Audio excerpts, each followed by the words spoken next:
Oh, it's safe to say that I have been thrifting, yes. I like to collect all my goodies and save them to show you, because the most fun is the show and the tell of any thrifting and shopping. So I have like fabric, lace, patterns, antique buttons, haberdashery, so many great lovely treasures here to show you that I've thrifted recently.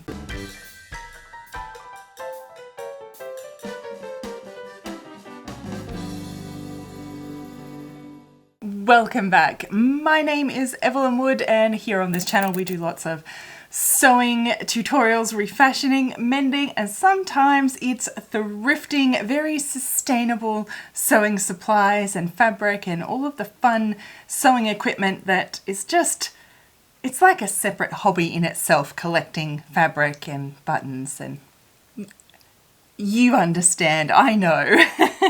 And so I like to do these thrift hauls because it's really fun, right? The show and the tell, seeing sneak peek into what other people find is just so interesting. And there's always, I know, people that don't realize there are so many wonderful things that you can get secondhand, thrifting, and it is, of course, the most sustainable way that we can do our lives is by using secondhand. So it's always good to just know what's out there, what you can get. Okay, I have lots of different things. There's fabric, there's patterns, there's antique buttons, zips, lace as usual. Shall we start with fabric? Let's start with fabric. Okay, so I have recently, I did a lot of thrifting for some, I needed fabric and patterns and some things for workshops inside Vintage Sewing School. And so I picked up quite a lot of things.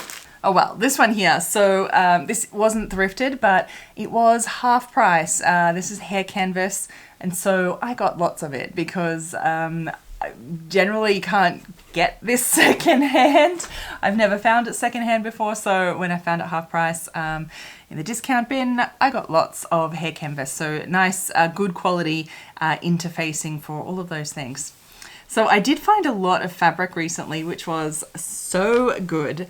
So let me show you. I have this red one here is a really thick cotton. It's actually a curtain, but I envision this will make a fantastic skirt. This nice, stiff, it's beautiful natural fiber. As you know, basically anything cotton, linen, silk, wool, anything natural, definitely all the linen, I just buy. So I always encourage people to think of things like even this curtain, it's just fabric. So there's always so much fabric out there that you might not see as fabric to begin with. I was lucky enough to find this linen actually, so I've already pre-washed it. If you'd like to know videos about pre-washing, I'll put that one here for you. So it's a really light linen. It is just beautiful. I'm so looking forward to using this one. I'm not sure what I'll use it for yet. I haven't decided. Maybe my pajama party pants, I'm not sure. I found this great cotton all wrapped up. This was in a little bundle. So cute, right? So cute. Sort of quilting cotton weight, or a light quilting cotton. Again, I've pre-washed it so it all smells all pretty.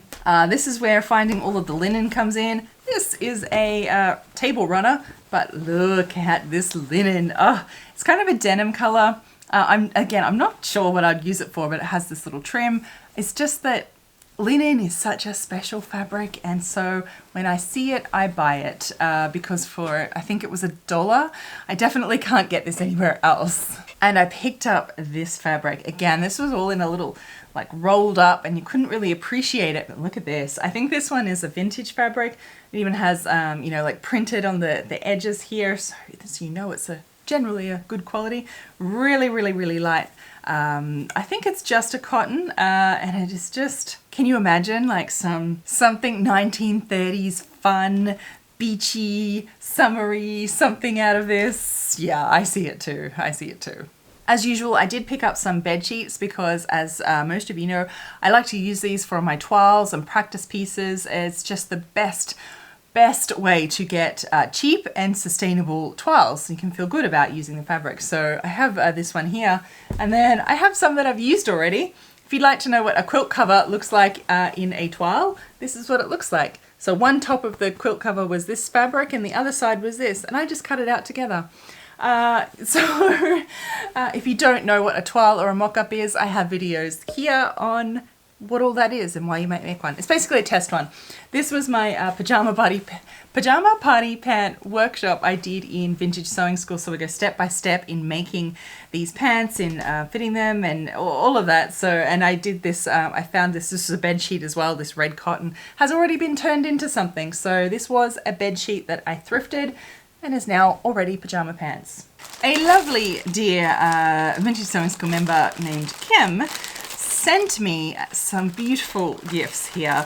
So not technically thrifted, but I'm going to show you anyway because they're really, really awesome. She sent me all of her stash of vintage zips that she no longer needs or uses, and very kindly sent them to me. So thank you so much, because all of these, I'll never need to buy a zip again of all these gorgeous, you know, some are metal, some are plastic, but they're all different colors, metal pullers. This will be great in my collection because I hate having to go and get a zip. I don't like that at all. So these vintage ones are beautiful. I always pick them up whenever I see them at the thrift store, and definitely something for you to look out for too when you do see them. You probably won't see them in bulk like this, but they're always there and really, really great to have in your stash on hand. Zips in every color. While we're talking about that, I did actually get a heap of patterns, mostly for my workshop at Vintage Sewing School. I needed some pajama party pants. I sort of show people how to make them out of any elastic waist pant pattern. So I had to find a lot of those different patterns for examples. And so I have a lot of them here. So a lot of these ones aren't too special. I did find some really, really cute 60s patterns that I think are really cute, that didn't have anything to do with my workshop, but how could you leave those in the shop? Look how adorable they are. Honestly, thrift store patterns are just like a gold mine. I know a lot of people say they don't have them in the thrift stores near them. So some that I go to do not have any sewing supplies or any patterns or anything whatsoever, and others you go to have some. And often it's just the luck of the draw. So I go to heaps of different stores to find all of these things. I don't just go to one and just find all this. It's a lot of thrifting. I enjoy the hunt, so for me it's easy. Oh, these buttons. I found these at a market, basically. It's sort of a secondhand market. I usually never look at these random tubs of buttons that you find because they're usually just full of junk. Or not necessarily junk, but usually most modern buttons, and they're just like one button here, one button there. They're what grandma pulled off every random shirt that she ever unpicked, right? Yeah, you know the ones I'm talking about. But these ones, let me show you. Particularly in this white one. When I took a closer look at this, oh my goodness, I couldn't believe it. They're basically all shell, all antique, all vintage. There's like multiples of the same ones in here. I nearly fell over. I think she sold me the whole thing for $7. All that I want in buttons these days is natural ones. I'm looking for shell, for something unique, glass especially. This one here is a jar, and I have buckles. It's just full of heaps and heaps of buckles. There's some overall suspender buckles in here, lots of belt buckles. When I make things, I like to kind of use what I've got and just grab all my things. I don't sort of, these days I don't sort of plan and then go and buy all my equipment. I just like to use the things I've got, and I love getting things like this for my stash so I can use them and I have them when I want to make stuff. This dark jar here, it doesn't have as nice a buttons as the white jar there, but they're still kind of nice, and I just figured maybe there's some gems in there since these came from the same place. Yes, I haven't sorted through it yet. Not as nice, but still worth having in my collection because I do think there's lots of multiples in there, and I'm sure there'll be some gems in here too. Put these in the to be sorted pile for later. All of these are all glass seed beads, all antique, vintage. I don't know how old, but they're all glass and beautiful on strings, just ready and waiting for an amazing project. I have found all of these little glass faceted, I don't know, jewels. Let's call them jewels. I don't know how I'm going to stick them onto anything because there's no holes in them, but they're gorgeous. Look at how quite a few of these some antique trim. Again, this is pretty damaged. This is a little collar, but it might be useful just for these little vintage glass beads because they are just spectacular. I don't think I'll be able to fix this one, unfortunately. And some glass beads. These are probably from 20s or 30s, I think. It's only a few, but they're just too beautiful not to get, my goodness. And a few more random glass ornaments, some little buttons here. Look at these little baubles. These are amazing. I don't know what these are made of.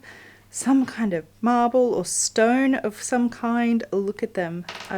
This little haul of these glass beads and this jar, definitely my favorite. So good to have in my stash, just ready and waiting. I love these. These are my favorite treasures by far. And no thrift haul would be complete without me finding some lace, of course, and some haberdashery things. These ones I found from a garage sale. They had $1 each.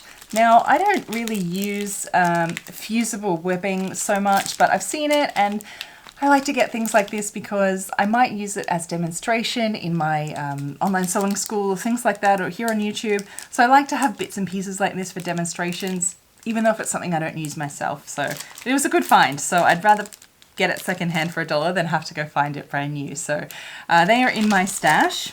Fusing for the same reason. I don't really use this fusing, but I know I'm doing many lessons coming up at Vintage Sewing School, so I want to have heaps of different kinds. So I'm definitely looking for lots of secondhand fusings because I don't want to have to go to the shop and buy it all new. And there's so much you can find yourself at the secondhand store.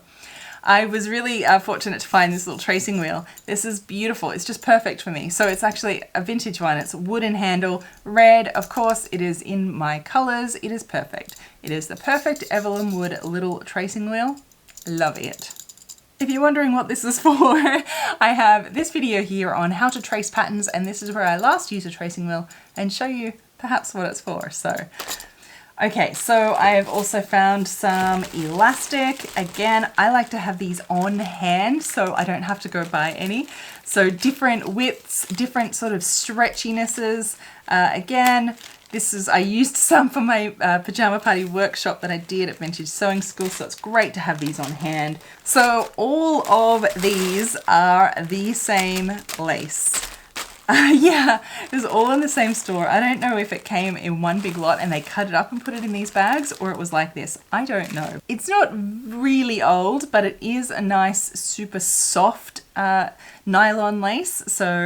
And it's the eyelet lace that I love so much. So I have lots of plans for, you can weave in and out the ribbons in these and use them to create casings and tighten and shorten, and I have so many great ideas of different projects in the works, and finding this much of the same lace is like so good to me because I feel like I can really use this. I can use this even if it's for toiles and practice ones, and save the really, really nice vintage lace for the real thing, so to say. Another lot of lace, again, 2 little bags. I always buy all of it if there's multiple. I really like this one. Again, it's still a machine nylon lace, but it's really nice and quite soft, and I think will be great for different projects that I have. Who knows what they are in the future. And a few vintage trims, some navy, bias binding. It is cotton, which is my favorite one. I always like the 100% cotton bias tape much better. I think it performs better. And this little vintage yellow trim, again, really, really great. I just like having these in my stash for you never know when the right project turns up. Basically, I think that sewing sustainably and trying to get secondhand items is all about having a stash. So, you know, it is a catch. You need to have lots of things around, but if you enjoy it like me and like having all of these things on hand, then it's really easy to do because then you can get them secondhand, and then you have them in your stash and they're ready to go when you need them on different projects, and you use then what you've got when you have a stash like that. That's how I operate anyway. So I hope you did enjoy the little look through and seeing some of the treasures that I found. It might give you some ideas and inspiration of what you might be able to find, or something to look for at the thrift store and uses for them perhaps anyway. So keep your eyes out peeled always for those absolute treasures. Let me know in the comments below, what was your favorite? What would you have not have left the store without either? I always love reading all your comments. Thank you very much for watching. And until next time, my sewing friends, bye.